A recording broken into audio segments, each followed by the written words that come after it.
She sat 3 feet from her husband when he took another woman's hand and told 200 wedding guests she was the love of his life. It was not even his wedding, it was her sister's, and her sister already knew, her mother already knew. His mother had written the note that said, "She never deserved you anyway. Finish it." 3 betrayals, 1 room.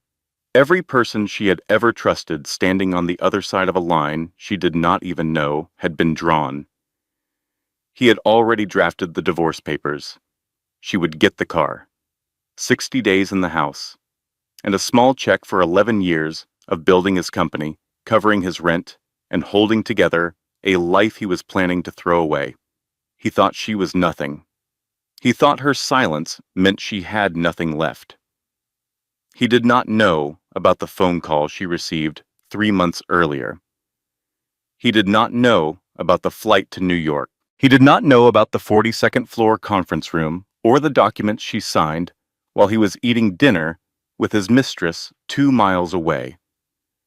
He did not know that the quiet woman, sitting in a burgundy dress at that wedding, touching a gold pendant at her collarbone, was worth $20 billion. And she was going to let him find out the hard way. Before we begin, here's what this story will give you. This is not just entertainment. This is a lesson about the difference between being supportive and being invisible. It is about knowing your worth before someone else tries to set the price for you. And it is about the kind of strength that does not need to raise its voice to shake the room. If that sounds like something you need to hear today, you are in the right place. Hit that subscribe button so you do not miss what comes next. Drop a comment and tell me, have you ever been underestimated by someone who should have known better? And if you know a woman who needs this story, share it with her right now. No words needed. She will understand. Now let us begin. She was the quietest woman at that wedding. No tears, no trembling hands, just still. Her husband had just publicly claimed another woman as his own, right there in the golden light of her sister's reception hall, in front of 200 guests who had known Lenora Washington since she was a girl with thick braids and scraped knees. Her own family looked away. Her own mother dropped her eyes to the tablecloth, like she was searching for something she had lost a long time ago. But silence, they would soon learn, was not weakness. It was the sound of $20 billion waiting to speak. The wedding hall was beautiful. Gloria had always had taste, the expensive kind that she could not always afford. But someone else was footing the bill tonight, and so the room was draped in gold and ivory fabric, with tall floral arrangements on every table and candles floating in crystal bowls. It smelled like gardenias and something warm, the kind of warmth that belongs to evenings designed to celebrate love, not destroy it.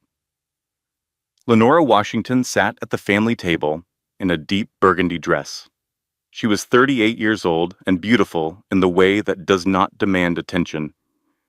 Warm, dark brown skin, intelligent eyes that took in everything without giving much away. She was the kind of woman who walked into a room and did not need it to notice her. She spoke when she had something to say, and when she did not have something to say, she sat in a silence that made other people nervous. That was always her gift. And for a long time, that gift was also her curse, because people confused her peace for absence. They confused her calm for emptiness. They mistook the fact that she was not yelling for the fact that she had nothing to say. Her husband, Marcus Washington, made that mistake more than anyone. Marcus was 44, broad-shouldered, sharp suit, the kind of handsome that knows it is handsome and has built an entire personality around that knowledge. He had the confidence that fills a room before a man even opens his mouth, the kind of confidence that comes from being told you are exceptional by people who loved you too carelessly.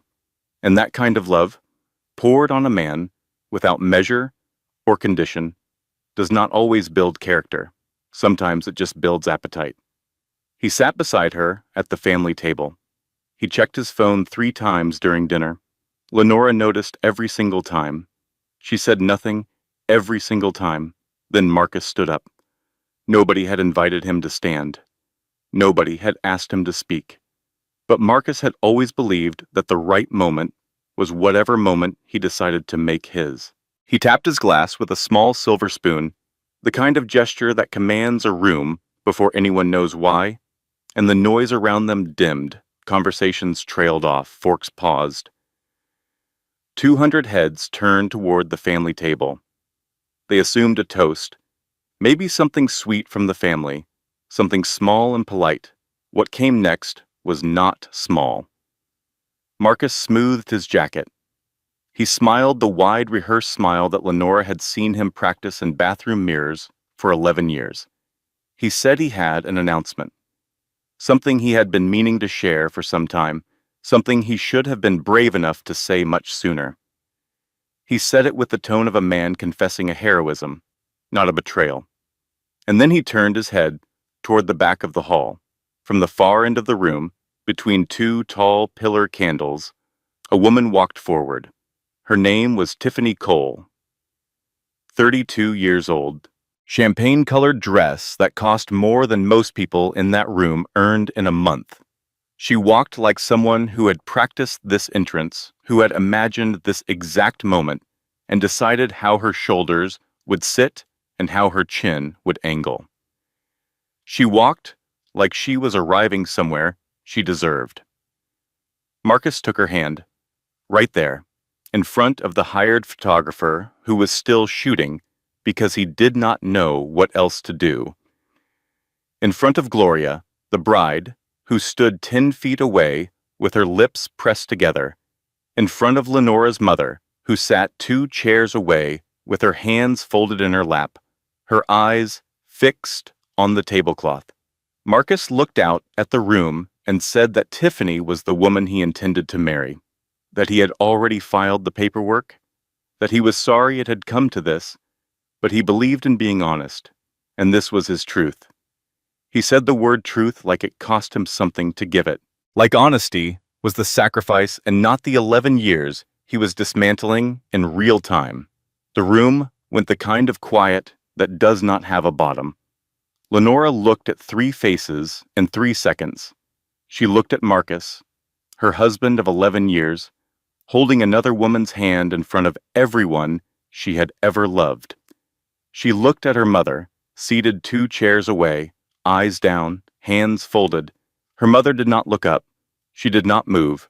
And in that stillness, Lenora understood, with the clarity of a woman who has been reading rooms her entire life, that her mother already knew, had known, had chosen not to say a word. She looked at Gloria, her younger sister, the bride, and caught her eyes across the room for just 1 second. 1 second was enough, because Gloria's expression was not surprise. It was something closer to apology, the guilty sideways kind, the kind that lives in a person who made a decision a long time ago and has been hoping they would never have to see its consequences up close. She knew too. They all knew. 3 betrayals, 1 moment, no warning. Except all the warnings Lenora had already felt in her bones and chosen to sit with quietly, the way she sat with everything. Tiffany looked directly at Lenora from across the room and smiled. It was a slow smile, the kind designed to wound, designed to say, I have what you had, and you cannot touch me. Every eye in that room turned to Lenora, waiting, the way people always wait to see if a quiet woman will finally break. Lenora set her water glass down on the table with both hands. She did not stand. She did not cry. She reached up and touched the collar of her burgundy dress, feeling the small gold pendant that hung beneath the fabric against her skin. A compass rose, thin and warm in there. She looked at Tiffany, not through her, not away from her, at her, with calm, level eyes that did not flicker. Then she looked away, not in defeat, with the simple disinterest of someone who has already moved past a thing that has not caught up to itself yet. 3 tables back, a woman named Diane Palmer Lenora's closest friend, gripped her butter knife so hard her hand went pale. She caught Lenora's eye across the room. Lenora gave the tiniest shake of her head. Not yet. Diane set the knife down. She exhaled through her nose, like a bull deciding not to charge. Yet. Because Lenora Washington had a secret that nobody in that room knew. A secret with 11 zeros behind it. But to understand what happened next and why Marcus Washington would lose everything he thought he owned, we need to go back. Way back. Birmingham, Alabama. Summer of 1998. Lenora was 12 years old, sitting on the front porch of a small brick house on a quiet street, her chin in her hands, watching fireflies blink in and out of existence across the front yard. Beside her sat her grandfather, Elder Cornelius Washington. He was a large man, broad and slow-moving, with enormous hands and soft eyes that always looked like they were holding something warm. He smelled like cedar and coffee and something earthy that Lenora could never quite name, but would spend the rest of her life trying to find in other places. He was the kind of man who did not speak much, but when he did, you felt it in your chest long after the words had stopped. He was, in every way that mattered, the steadiest presence Lenora had ever known. That summer, Elder Cornelius had started reading to her from a small leather journal, old and worn at the corners, the pages brown at the edges, the handwriting inside tight and careful, and full of intention. It was the journal of her great-grandmother, Adeline Washington, a woman Lenora had only ever known through photographs and stories. A small woman in a white dress, looking directly at the camera like she was not afraid of anything in the world. Adeline had built a real estate holdings company from a single lot of land she inherited from her own father. She built it in the 1940s, in the American South, as a black woman, against every law and custom and institution that said she could not. That said she had no right. That said her silence was the natural condition of her life. She was patient and deliberate and ruthless in the quiet way that only truly certain people can be ruthless. She never raised her voice. She never had to. The work spoke. The journal described transactions and meetings and men who tried to undo her at every corner, and how she had moved around each obstacle, not with force, but with strategy, with a stillness so deep it unsettled the people who expected her to panic. Page after page of a woman who refused to be defined by what others decided she was worth. Elder Cornelius read to Lenora from that journal on the porch, his low voice moving through Adeline's words like river water over stone. When he finished, he closed the journal and set it on his knee and looked at her for a long moment. He said, "Baby, let me tell you something about money. Everybody wants to talk about making it. Nobody wants to talk about protecting it. Your great-grandmother did not just build wealth. She built walls around that wealth so thick that the people who wanted to take it could not even find the door. She said the first dollar you hide is worth more than the 10th dollar you show." Then he said something Lenora would carry for the rest of her life. "Baby, the ones who move quiet are the ones who move things." Lenora did not fully understand it at 12, but she filed it somewhere deep, the way children file the things adults say that they know they will need later. Then Elder Cornelius reached into the pocket of his flannel shirt and pulled out a pendant on a thin gold chain, small and delicate. A compass rose, its 8 points fanned out like a tiny sun, the gold worn soft and smooth from decades of handling.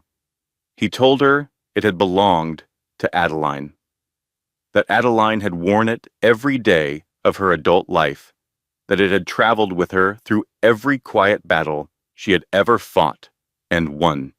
He held it out to Lenora and said, "When you feel lost, this will remind you which direction you already know. Lenora took it with both hands. She turned it over once, feeling the weight of it. Heavier than it looked, the way important things usually are.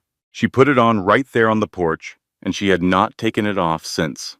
26 years later, at a wedding in Atlanta, it rested beneath the collar of a burgundy dress and pressed its warmth against the chest of a woman who had never forgotten what her grandfather told her. Lenora came to Atlanta at 23. She was sharp with numbers, had always been, and found her way into a mid-size financial firm as a junior analyst. She was the kind of employee who came in early, left late, and never made a fuss about it. She learned everything she could about everything she could reach. She was quiet in meetings, but her memos were always the clearest ones in the room. Slowly, steadily, she built a reputation for precision and reliability. She met Marcus at 27. He was charming in the way that certain men are charming. Big smile, easy laugh, a way of making you feel like you were the most interesting person he had ever met. He had an idea for a business, a logistics startup. Early days, no funding, just vision and energy and the kind of confidence that either builds empires or burns them down. He talked about it the way men talk about dreams they actually believe in. And Lenora, who had grown up learning what it looked like to build something from nothing, recognized something genuine in him. She believed in him. That was never fake. It was never performance. She looked at Marcus Washington and saw a man with potential, and she decided to invest. Not just her money, her time, her energy, her silence when he needed space, her strength when he needed support, the full weight of who she was placed quietly behind a man who never once turned around to measure what was holding him up. She worked double shifts during the years his company was fragile. She covered their rent for 8 months straight when his early investors pulled out. She managed their household finances with the same precision she brought to her job, stretching money in ways Marcus never fully understood and never asked about.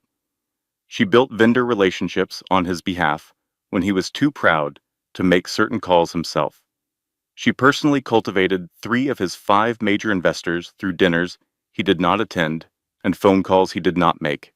She was the quiet infrastructure of his entire life, and he accepted it the way people accept gravity. Without looking at it, without naming it, without gratitude that needed to be tended. Her friend Diane Palmer saw it clearly. Diane was a woman in her 50s with silver-streaked locks and reading glasses she used as a weapon. The kind of friend who tells you the truth even when the truth has sharp edges. One afternoon at lunch, Diane set down her fork and looked at Lenora with the expression of a woman who had been holding something back for too long. "Girl," she said, "I ran your husband's company through a public database last night." Lenora looked up. "Why?" "Because I am nosy and I care about you. 2 of his top vendor contracts have your email as the primary contact. Not his. Yours. You know what that means? That I am organized? It means if you left, his whole company would spend 6 months trying to figure out the password to its own front door. I am serious, Lenora. You are not his wife. You are his operating system, and he does not even know what version he is running." Lenora almost smiled. Almost. She did not argue with Diane because she knew Diane was right. But knowing something and being ready to act on it are 2 different things. And Lenora, who had spent her whole life sitting with hard truths until she was ready to move, was not ready yet. She would be soon enough. Marcus's mother, Beverly, had never warmed to Lenora, not from the first dinner, not from the first holiday, not from any of the hundreds of small moments where a mother-in-law might choose to open a door and let a woman feel welcome. Beverly was a woman who valued performance in women, not accomplishment, performance. She liked women who were loud in the decorative way, who made a man feel large in public, who laughed at the right moments and touched his arm at the right moments and performed devotion like a stage show that the audience was meant to admire. Lenora did not perform anything. She was warm when warmth was called for, and direct when directness was called for, and quiet the rest of the time. Beverly read that as coldness, as arrogance, as something deficient in a wife, she told Marcus, in words that were polite on the surface and cutting underneath, that Lenora was too quiet to know what she wanted. Marcus, who was still enough in love at that point to disagree, told his mother she was wrong, but he remembered her saying it. And over the years, as Beverly repeated her version of Lenora in his ear in small, steady doses, the way water wears through stone, not all at once, but grain by grain, the words began to sink. His brother Darnell was less careful. At a family dinner, he called Lenora too quiet to be interesting, said it right to her face, and laughed like it was a joke. Marcus laughed too, just slightly, just barely. Before catching himself, Lenora smiled and passed the bread rolls. She did not forget that laugh. She did not bring it up. She simply added it to the growing ledger of things she knew and held without showing. And then Tiffany Cole arrived. She entered Marcus's life 18 months before that wedding, introduced through his business network as a consultant. She was sharp in the ways Beverly appreciated, stylish, vocal, performatively warm in social settings, the kind of woman who entered a room and made sure the room knew she had entered. Beverly loved her immediately. It was not subtle. Within 3 months, Beverly was texting Marcus about Tiffany. Within 6 months, she was engineering situations where they were together without Lenora present. A dinner here, a business event there, always with a reason, always with an excuse. And Marcus, who had been hearing for years that his wife was too quiet, too still, too much like a woman who did not know what she wanted, began to believe that Tiffany was what wanting looked like. Within a year, Beverly had fully chosen a side and was actively building a future that did not include her daughter-in-law, and Gloria, Lenora's own younger sister.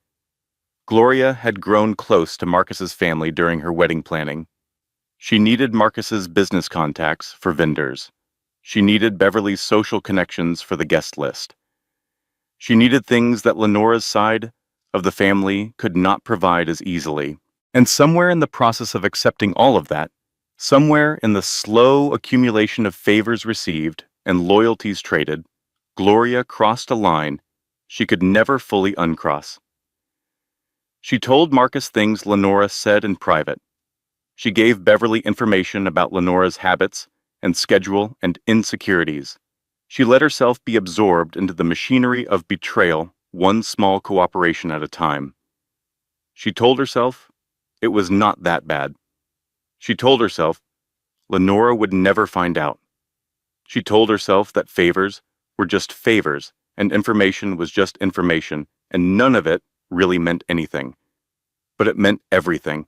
It always does. None of them thought Lenora noticed. Beverly thought her own cleverness was invisible. Marcus thought his wife's quietness meant oblivion. Gloria thought blood was a shield thick enough to hide behind. That was always their mistake, because Lenora Washington noticed everything. She simply chose, with the patience of a woman descended from someone who built an empire in the dark, to wait until the noticing was useful. And now, let me tell you about the night it became useful. 3 months before Gloria's wedding. A Tuesday night in October. The house was quiet.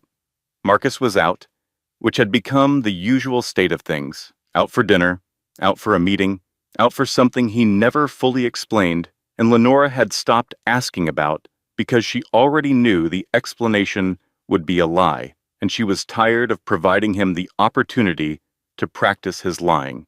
She was working from home. She needed to print a contract for a client call the next morning. She walked to the printer in Marcus's home office, sent the print job, and waited for the machine to finish. When she pulled her documents from the tray, she noticed there were extra pages underneath, left from an earlier print job that someone had forgotten to collect. She almost set them aside without looking. Almost. She looked. The first page was a photograph, printed in color, slightly grainy from the home printer. Marcus and Tiffany at a restaurant Lenora recognized, a small Italian place in Midtown they used to go to during their first year of marriage. They were seated close together, laughing at something. Comfortable in the way people are only comfortable when they believe no one is watching. There were more photographs, then a document, a drafted divorce settlement drawn up by an attorney Lenora did not recognize. The terms were clean and cold. Lenora would receive the car, 60 days in the marital home, a small transitional payment, 11 years. That was the value Marcus Washington had placed on 11 years of marriage. And then, underneath the settlement, a handwritten note. Beverly's looping, careful penmanship on cream stationery. 2 sentences. She never deserved you anyway. Finish it. Lenora stood in that office for a long moment. The printer hummed as it cooled down. The house around her was completely silent, the kind of silence that feels like it is watching you. She walked slowly to the kitchen. She sat down on the floor, her back against the cabinet under the sink, her knees pulled in. She reached up and held the compass rose pendant through the fabric of her shirt, just held it. And she cried. Not loudly, not dramatically, the kind of crying that happens when something you already suspected gets confirmed. More relief than surprise, more grief than anger, the kind of tears that come from a body finally giving itself permission to acknowledge what the mind has known for months. She cried for her marriage. She cried for the years she had given to a man who was planning to leave her with a car in 60 days. She cried for the mother-in-law who had written those 2 sentences without a tremor in her hand. She cried because she was alone in a house that was supposed to be her home, sitting on a kitchen floor at 11 o'clock at night, holding a pendant that belonged to a woman who had been dead for decades. Then she picked up her phone. She opened Gloria's text messages. She scrolled back through months of conversations and read them with new eyes, the eyes of a woman who now knew what she was looking for. And she saw the patterns, questions that were slightly too specific, information requests, disguised as sisterly concern, details about Lenora's schedule, and plans that always seemed to find their way to Beverly, her sister, her own blood. She opened her mother's contact. She thought about calling, but she remembered the look her mother had given Marcus at the last family dinner, that warm, approving look that used to be reserved for Lenora, a look that said she had already made her choice and it was not her oldest daughter. Lenora put the phone down. She was alone, completely alone.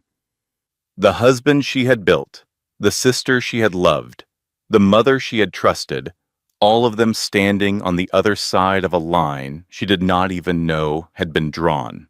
Now, let me pause here and say something important, because I know there are women listening to this right now who recognize this moment.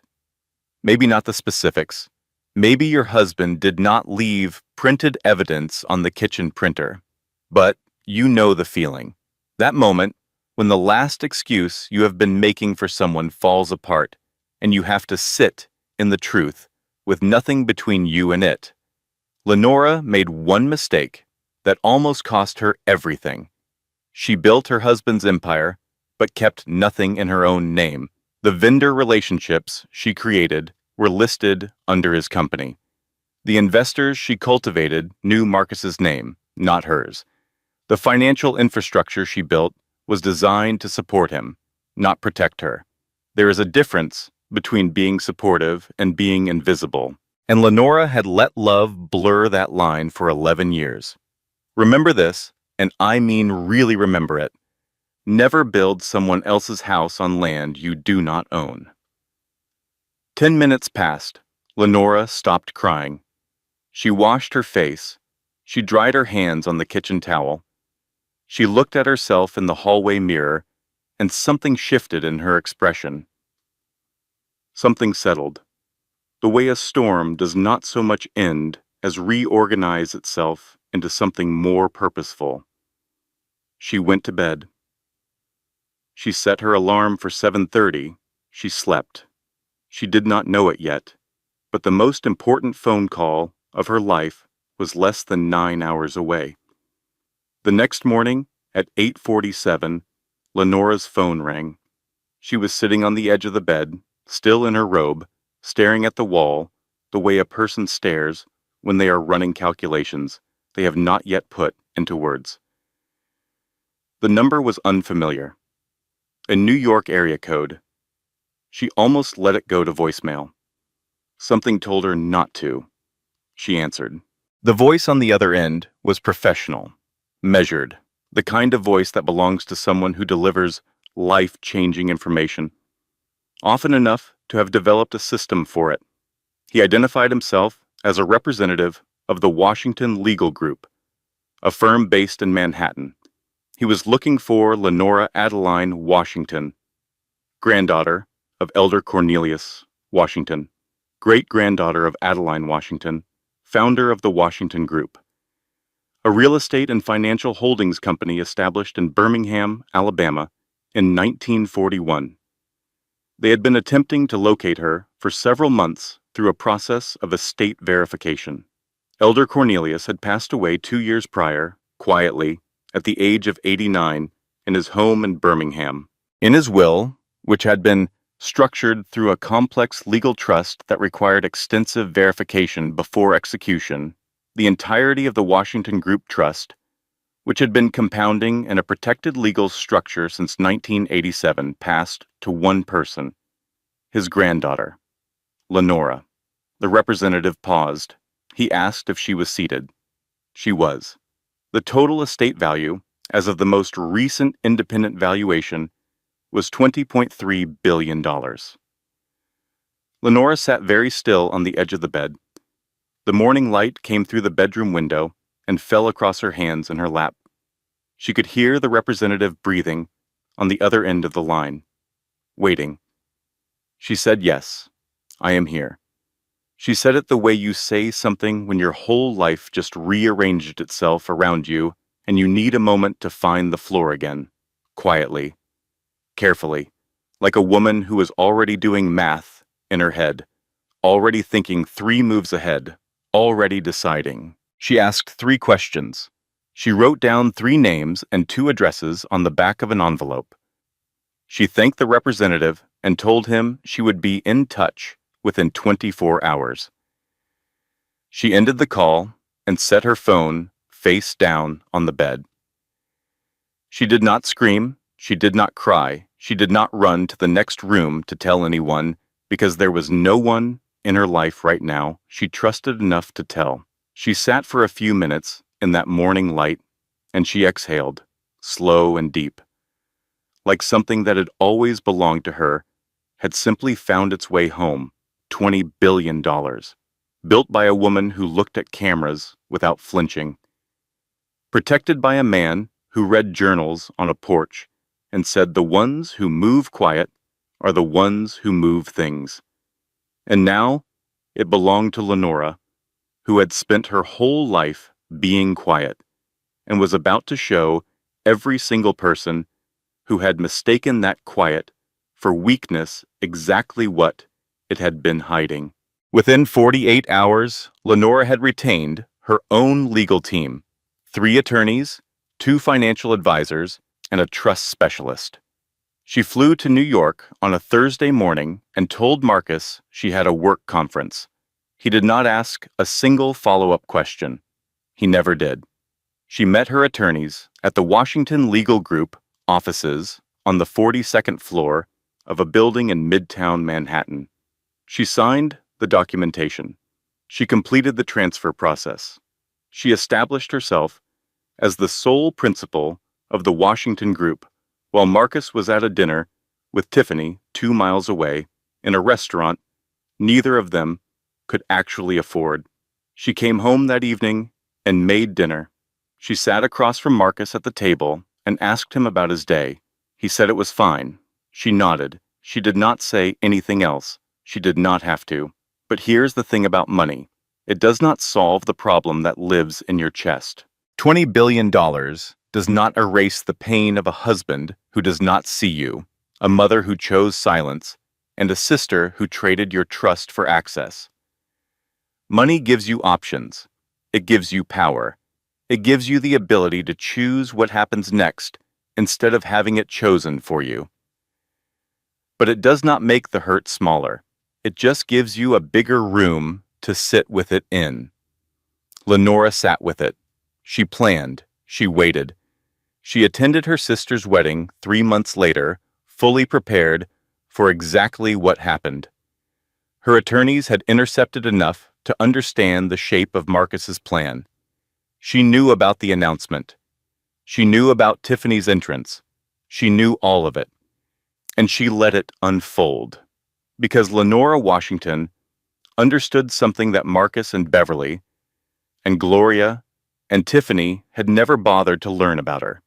She knew that some confrontations land harder when you let the other person make the first move, and she was patient enough to wait. 2 weeks before the wedding, Lenora's attorney, Diane Whitfield, called with news that changed everything Lenora thought she had under control. Diane Whitfield was a woman whose presence in a room had the effect of lowering everyone else's temperature by several degrees. Silver-haired, composed. The kind of lawyer who spoke softly because she had never once needed to raise her voice to make a courtroom pay attention. When Diane Whitfield called with the word urgent, it meant urgent. Marcus had not just been planning to leave Lenora, he had been planning to destroy her financially. Working with Beverly's cousin, a forensic accountant named Gerald, Marcus had been quietly restructuring his company to make it appear that Lenora was a co-debtor on $4.2 million in business loans she had never agreed to. He had forged her signature on 3 separate documents. He had created a paper trail designed to make Lenora financially liable for his company's debts while he walked away clean with Tiffany and the profitable assets. He was not just leaving her. He was planning to leave her in debt. But it got worse. Diane Whitfield told Lenora that someone had accessed her personal financial records, her bank accounts, her credit history, personal information that should have been protected behind multiple layers of security. The access had come through a contact at their bank, a contact who had been bribed by Gloria, who had borrowed Lenora's laptop 6 months earlier to check email and had quietly copied her login credentials. Gloria, who had been feeding that financial information to Beverly, who had been feeding it to Marcus's attorney, who had been using it to build the legal architecture of Lenora's destruction. Her own sister had helped build the cage they were planning to lock her in. Lenora sat in her car in the parking lot of her attorney's office. She gripped the steering wheel with both hands. Her knuckles ached, her vision blurred. She called Diane Palmer. Diane picked up on the second ring. "What happened?" Lenora's voice cracked. For the first time in this entire story, it cracked. "Gloria gave them my bank information. She helped them forge loan documents. My sister, Diane, my baby sister." Long pause. Diane Palmer breathed in slowly through her nose. Then she spoke the way she always spoke, direct and warm and completely unwilling to let Lenora drown. "Okay, here's what we are going to do. We are going to breathe. Then we are going to be strategic. Then we are going to make these people wish they had never learned your name.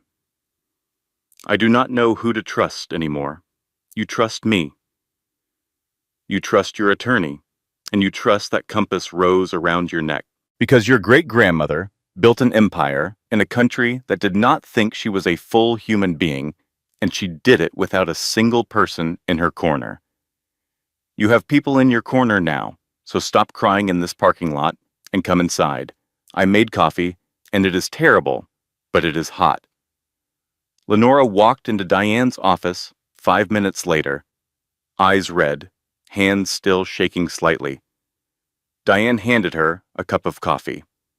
Lenora took a sip and made a face. This is the worst coffee I have ever had in my life. I know. I have been making it wrong for 30 years, and at this point, it is a commitment. Now sit down and tell me everything. Lenora sat down. She told her everything, and as she talked, and as Diane listened without interrupting, the shaking in her hands stopped. The crack in her voice sealed itself. The storm reorganized. With attorney Diane Whitfield, Lenora did not just build a defense. She built a case. The forged signatures gave her grounds for criminal fraud charges against Marcus. The unauthorized financial access gave her grounds for identity theft charges. Beverly's direct involvement gave her grounds for civil conspiracy. And here is what Lenora decided. The decision that would prove she had inherited more than money from Adeline Washington. She decided not to strike yet. She decided to let the wedding happen. Let Marcus make his announcement. Let them all believe they had won. Because she understood something they did not. A trap only works if the person inside it does not know they are trapped. And right now, Marcus Washington was standing inside the trap. He just did not know it yet. She was going to let him walk in deeper. Marcus came home the night of the wedding near midnight. He had left the reception early with Tiffany, riding the high of his announcement, feeling the kind of power that small men feel when they believe they have gotten away with something large. He returned alone, parked his car, and walked into the house expecting to find what men like him always expect after a scene like that. A woman undone, a woman in pieces, tears and broken dishes, and the kind of desperation he could manage and reshape into compliance. Instead, the house was entirely clean, the lights were low, and Lenora was seated at the dining room table in a white robe, her reading glasses on, a mug of chamomile tea beside her right hand, and 3 legal documents spread before her in a neat row. Her hair was wrapped. She looked completely rested. She looked, in fact, like a woman who had slept better that night than she had in months, which she had. Marcus stood in the doorway of the dining room. He started to speak. Lenora held up one finger, without looking up from the page.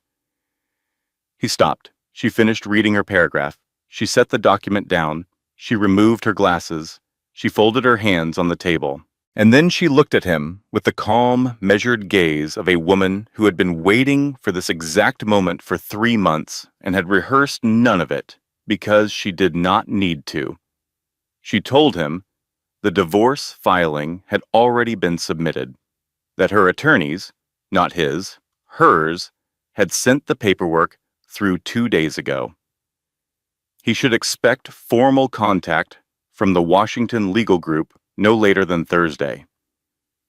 She told him the forged loan documents had been identified, that her forensic team had pulled the metadata from the digital files and found his fingerprints all over the alterations, that criminal fraud charges were in preparation. She told him that Beverly should retain competent legal counsel because the civil suit for conspiracy was already drafted, and Lenora intended to see it through. She said all of this without raising her voice, without leaning forward, without any theater at all. Marcus laughed. It was the scared kind, the kind that comes from a man whose brain is scrambling to find its footing, and whose mouth decides to fill the silence with something, anything, even if that something is the wrong sound entirely. He told her she could not afford 3 attorneys on her salary. He told her the settlement was already drawn up, and she should take the deal he had offered before this got expensive. He reminded her, with the smile of a man who believes money is power and that only he has it, that she was getting the car in 60 days. He said it like he was being generous. Lenora looked at him for a moment. Just looked at him. The way you look at something you are seeing clearly for the first time and recognizing that it is much smaller than you once believed. Then she reached across the table and slid one piece of paper toward him. A single page. Her name at the top. A number near the bottom. A number with 11 zeros behind it. $20.3 billion. She watched his face change. She watched the smile go. She watched the color drain. She watched his eyes move over the number twice, then 3 times, the way eyes do when a brain refuses to accept what it is reading and sends them back to try again. She said, "I did not marry you for your money, Marcus. I never needed it." She stood up. She picked up her mug. She walked to the bedroom, and she locked the door behind her. She finished her tea. She slept without any trouble at all. And for one night, Lenora Washington believed the hardest part was over. The divorce was filed. The fraud was documented. Marcus knew about the inheritance. She had the money, the team, and the truth. She believed she had won. She was wrong. 72 hours. That is how long it took for everything Lenora thought was secure to come apart. The first disaster arrived on Wednesday morning. Lenora woke to 47 missed calls. A financial blog had published a story with the headline, "Mystery Heiress Inherits $20 billion Washington Group Fortune." The article did not name Lenora directly, but it named the Washington Group, named Birmingham, named the trust structure. Anyone with a basic understanding of public records could connect the dots in an afternoon.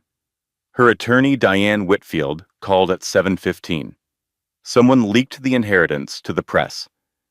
"We are tracing the source, but I need you to know that Marcus's attorney filed an emergency motion this morning claiming marital rights to a portion of the inheritance. He is arguing that the funds were received during the marriage and therefore constitute marital property under Georgia law." Lenora's hand tightened on the phone. Can he do that? He can try, and with the right judge in the right county, with enough legal noise, he might delay this for years. But that is not the worst part. What is the worst part? Tiffany Cole is not just a consultant. She is a licensed paralegal. She worked at the same firm that drafted Marcus's original divorce settlement. She had access to legal databases and estate records. We believe she is the one who found the Washington Group trust records, and that she told Marcus about the potential inheritance before she ever met him personally. Lenora went very still. "What are you saying?" "I am saying Tiffany Cole did not fall in love with your husband. She researched your family, found the inheritance trail, and targeted Marcus as a way to get proximity to the money. She was not his girlfriend. She was running an operation, and Marcus was her useful idiot." The second disaster came Wednesday night. Gloria called. She was crying. Not the theatrical kind. The low, private kind that comes from a person who is standing at the edge of a cliff they built themselves and has just looked down. "Lenora," she said, "I need to tell you something, and you are going to hate me more than you already do." Lenora waited. The bank access. The login credentials. I did not just give them to Beverly. Pause. I sold them. Beverly paid me $40,000. I was drowning in wedding debt, and she offered. And I told myself it was not that bad because you would never find out, and I am so sorry. I am so... Lenora hung up. She did not slam the phone. She just pressed the button and set it on the counter and stood in her kitchen with her hands flat on the surface and her eyes closed.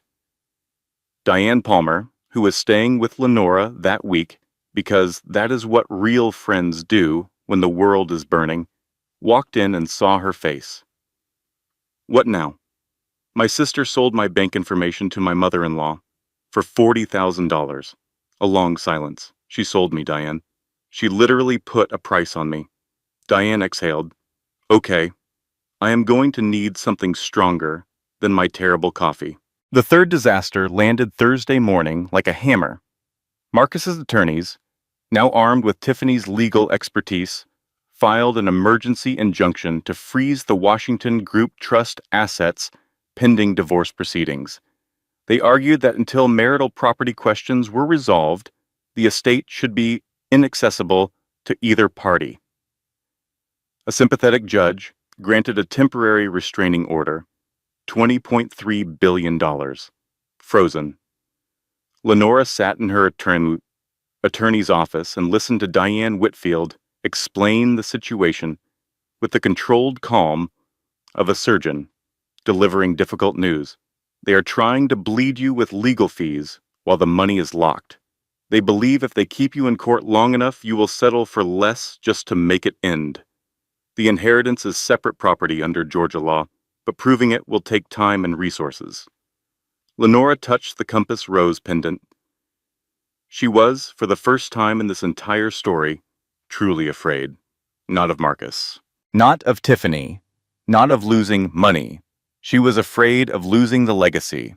Adeline's life work, built in darkness, protected for generations, now frozen by the very kind of people Adeline had spent her entire life outmaneuvering. And I need to stop here and tell you something that every woman listening needs to hear. This is why every financial advisor worth their fee will tell you to know the difference between separate property and marital property in your state. In Georgia, an inheritance is separate property, but only if you keep it separate. The moment you mix inherited funds with shared accounts, you give your spouse a legal argument. Lenora's attorneys had kept every dollar of the inheritance in a separate trust structure, but the fight to prove it would still cost time and energy and peace of mind. The law protects you, but only if you set it up before you need it. For one dark, heavy moment, Lenora felt the weight of it all, pressing down. The husband, the sister, the mother-in-law, the con artist, the frozen money, the legal war ahead. She felt, for just one moment, like sitting on a kitchen floor again, but only for a moment. Because Lenora Washington was not built for kitchen floors. She was built for conference rooms, and she had inherited more than money from Adeline Washington. She had inherited the understanding that the people who move quiet are the ones who move things. She looked at Diane Whitfield. She looked at Diane Palmer. She took a breath. Okay, she said. What do we do next? Lenora did not retreat. She reorganized. Her first move was the one nobody expected.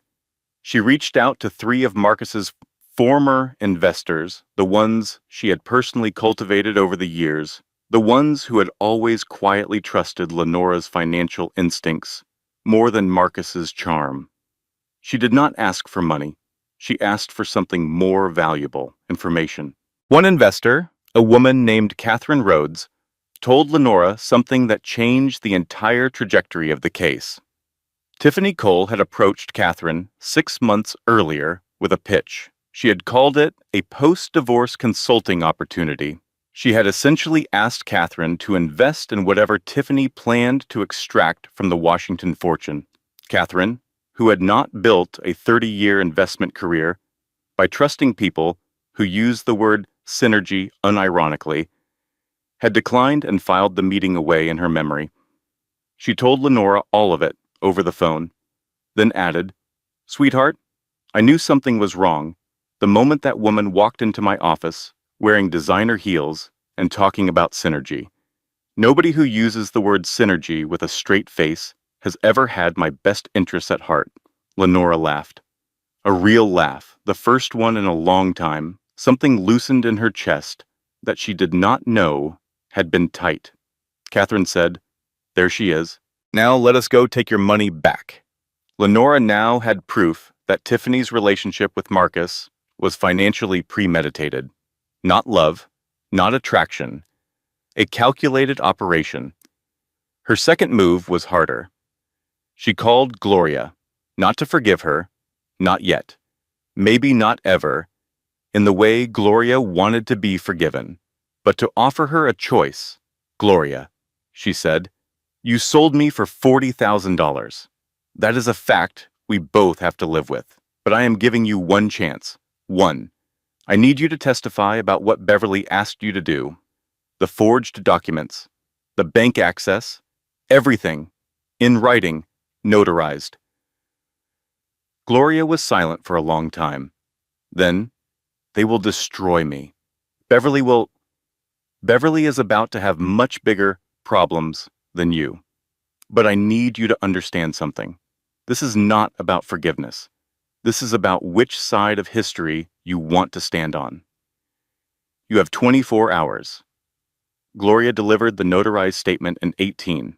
Lenora's third move was the one that sealed every exit Tiffany Cole had left. Her investigative team dug into Tiffany's past. What they found was devastating, but not for Lenora. For Tiffany. This was not Tiffany's first operation. She had done this twice before. Once in Chicago, once in Dallas, different men, different names, same pattern. Identify a target with wealth or proximity to wealth through public records. Engineer a romantic relationship. Extract financial access. In Chicago, she had been charged, but the case was dropped when the victim refused to testify. In Dallas, she had walked away with $1.8 million in a settlement. Lenora now had a documented pattern of criminal behavior spanning 3 states. 2 months later, the hearing convened at Fulton County Courthouse. Lenora arrived early. She was dressed in all black, fitted blazer, clean lines, minimal jewelry, except for one piece. The compass rose pendant, visible at her collarbone for the first time. No ring. Her legal team filled one side of the long conference table. Diane Palmer sat in the gallery, with her reading glasses perched on her nose, watching like a woman who had brought popcorn to a demolition.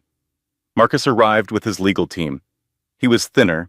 His confidence had developed visible cracks, the kind that show up around the eyes and the corners of the mouth when a man who has always believed the world owed him something begins to suspect the debt has been called.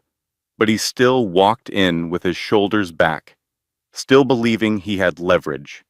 Tiffany was not with him. She had told him she would come. She had not. He did not know yet that she had booked a one-way flight to Miami the previous evening. Marcus's lead attorney began his opening statement. He was 3 sentences in. Diane Whitfield opened a single folder and slid it across the table. Inside were the forged loan documents with Marcus's digital fingerprints in the metadata. Gloria's notarized testimony detailing Beverly's $40,000 payment and her instructions for accessing Lenora's financial records. Tiffany Cole's criminal history from Chicago and Dallas. Catherine Rhodes's written testimony about Tiffany's investment pitch. Phone records showing 14 months of direct coordination between Beverly and Tiffany. And the complete financial documentation proving the Washington Group inheritance had been maintained in a separate legal structure with zero commingling of marital funds. Marcus's attorney stopped speaking mid-sentence. He looked at the first page. He looked at Diane Whitfield. He looked at the first page again. His hand, which had been gesturing with the comfortable confidence of a man who believed he was winning, went very still on the table. Marcus opened the folder. He read the first page. He read the figure. His jaw tightened in a way that people who did not know him well might have read as composure. But Lenora, who had spent 11 years learning the geography of that face, knew it for what it was. The expression of a man whose entire internal architecture was collapsing floor by floor and who was using everything he had left just to stay upright in his chair. Then Lenora's team presented the final piece of evidence, A recording, made legally in a one-party consent state, by Gloria during her last conversation with Beverly. A conversation that occurred 3 days after Gloria had agreed to cooperate with Lenora. On the recording, Beverly's voice was clear. I told Marcus to get rid of her years ago. She was never good enough for this family. Too quiet, too dark, too much like those country people she came from. Too dark. The courtroom went completely still. Beverly, seated in the gallery behind Marcus, went white. She opened her mouth. She closed it. Her attorney placed a hand on her arm. The judge looked at Beverly. He looked at the recording transcript. He looked at Lenora. Lenora sat perfectly still. She did not react to Beverly's words. She had been hearing versions of those words her entire life, delivered in different wrapping by different people who all believed their version was too polite to be cruelty. They could not touch her anymore. Nothing Beverly Washington said could touch her anymore.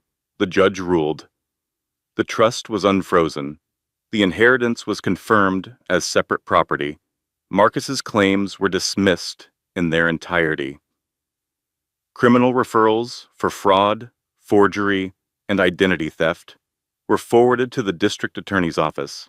Marcus sat in that courtroom and stared at the table. He did not look up.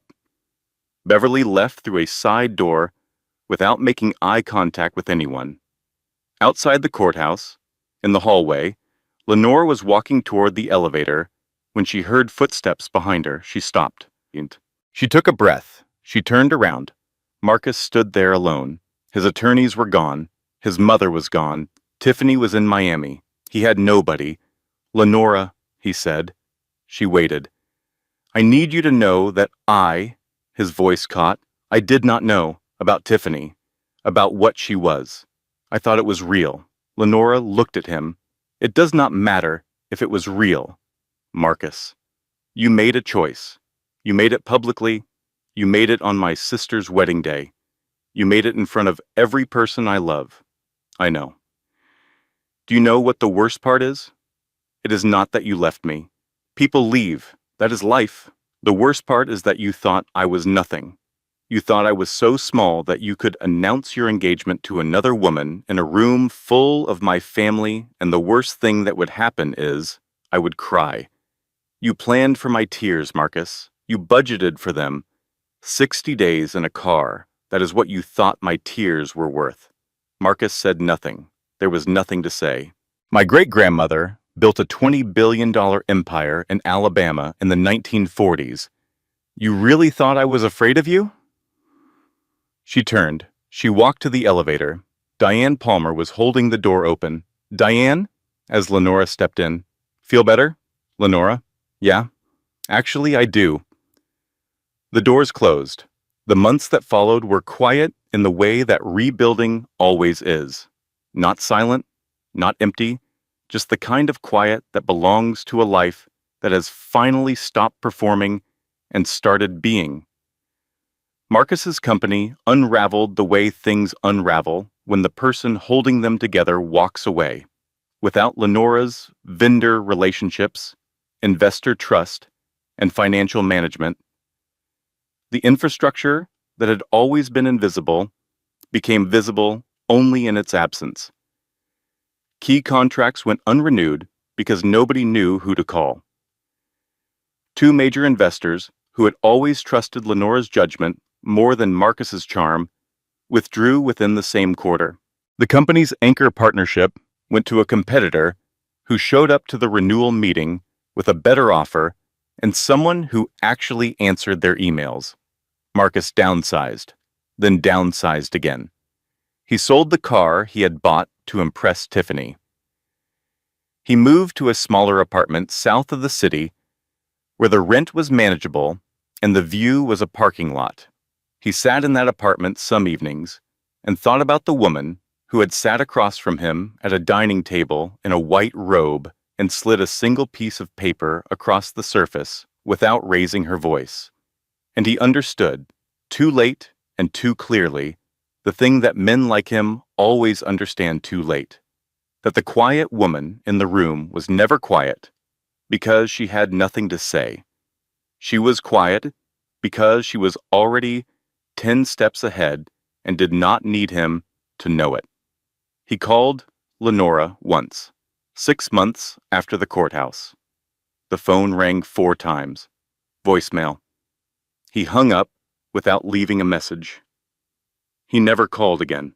Beverly faced the aftermath, the way people face things they never believed would happen to them, with the stunned bewilderment of someone who spent a lifetime building a particular version of the world and then watched it dissolve.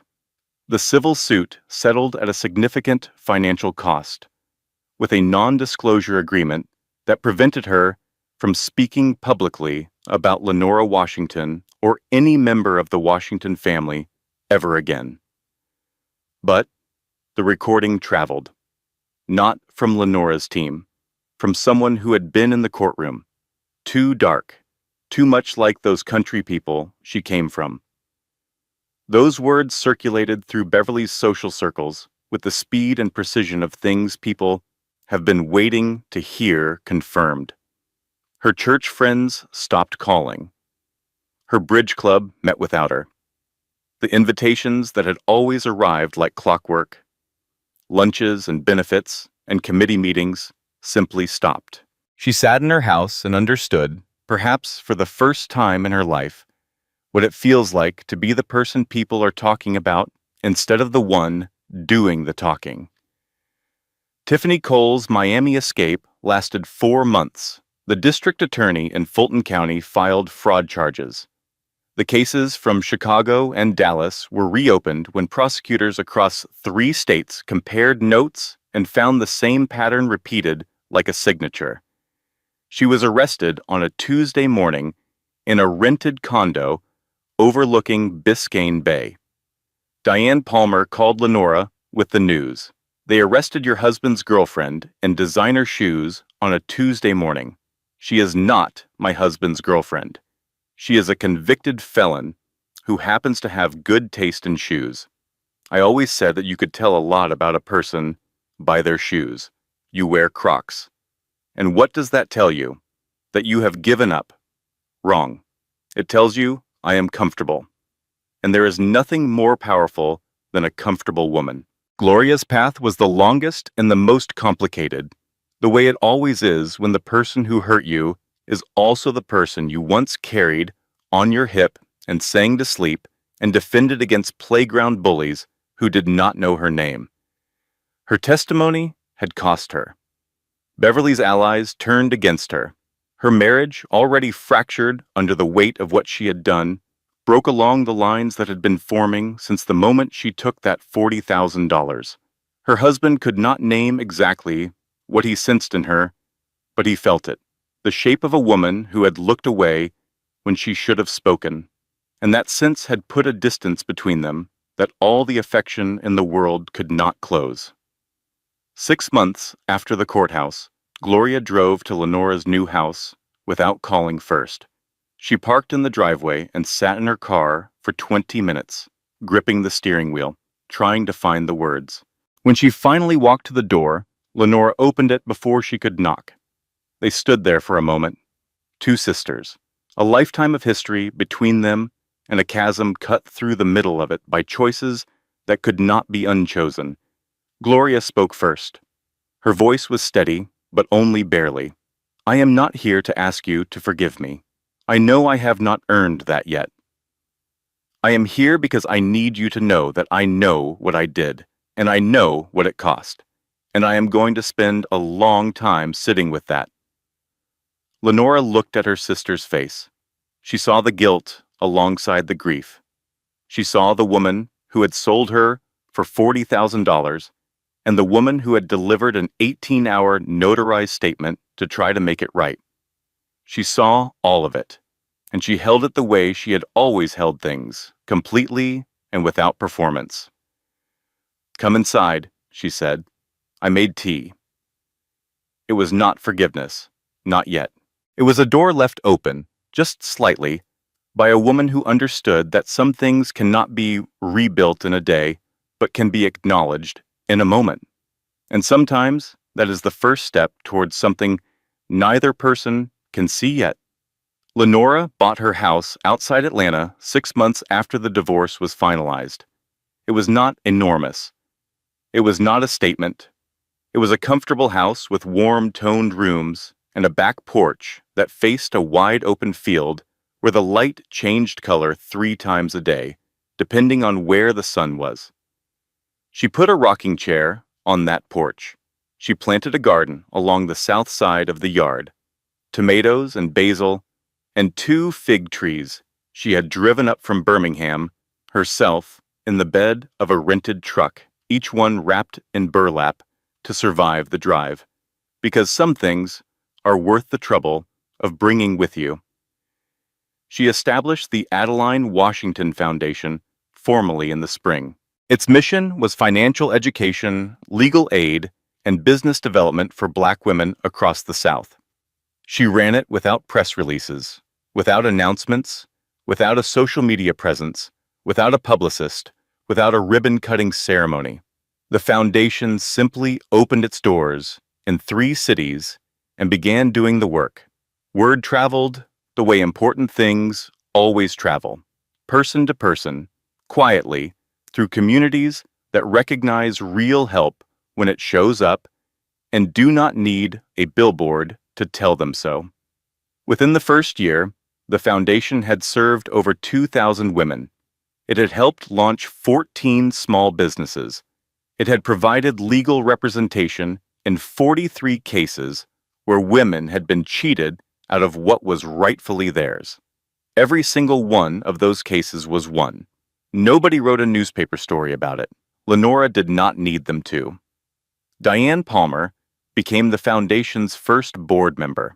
She insisted on bringing her terrible coffee to every meeting. Nobody drank it. Everyone was grateful she came. And here's the last thing I want to say to you, wherever you are, whatever you are sitting with tonight. Lenora Washington did not build her legacy by shouting about it. She built it the way her great-grandmother built hers. One decision at a time, one woman at a time. One door opened for someone who had been told all the doors were closed. And if there is one thing to carry away from this story, it is this. The most powerful form of revenge is not destruction. It is construction. Build something so solid that the people who tried to tear you down have to watch you rise every single day. That is not petty. That is permanent. One early spring morning, Lenora sat on the back porch with a cup of coffee, warming both her hands. The field behind her house was going green the way Georgia fields go green in April, all at once, like the ground had remembered something overnight. The light was coming in at an angle that made the fig tree leaves look like stained glass. A bird she did not know the name of was singing somewhere in the tree line. The air smelled like soil and something faintly sweet, the kind of morning that asks nothing of you, the kind that simply offers itself and waits to see if you can receive it. Lenora had spent so many years in the kind of life that could not afford a morning like this one. Too busy, too tense, too occupied with the work of holding together something that was slowly falling apart. She sat in this one deliberately, the way you sit with something valuable that you almost lost and somehow did not. She reached up and held the compass rose pendant between 2 fingers. She turned it slightly, feeling the warmth of it, the weight that was heavier than it looked, the way important things always are. She thought about Elder Cornelius on that porch in Birmingham, his low voice moving through Adeline's words, like river water over stone. She thought about Adeline, a small woman in a white dress looking at a camera without flinching, building something permanent in the middle of a world that kept telling her she could not. She thought about the ones who move quiet being the ones who move things. Her phone buzzed. A text from Diane Palmer. Board meeting at 10. I made coffee. Lenora typed back. Please do not. Too late. It is already terrible. Lenora smiled. A real smile. the kind that lives in a woman who has passed through the fire and come out not hardened, but warm, not vengeful, but free, not loud, but undeniably and permanently and unshakably present. She put the pendant back against her chest. She picked up her coffee. She breathed in the steam and the spring air together. She looked out at the field, and she let herself be, exactly and finally and fully, at peace. If you know a woman who needs to hear this today, share it with her without a word, just like Lenora would, because some women do not announce what they are building. They just build it. And one day the whole world looks up and wonders how it got there. I will see you in the next story. Stay blessed. This content was carefully researched, developed, and manually edited by our team to deliver meaningful stories with real-life lessons. Every word was chosen with purpose. Thank you for being here, and we will see you in the next one.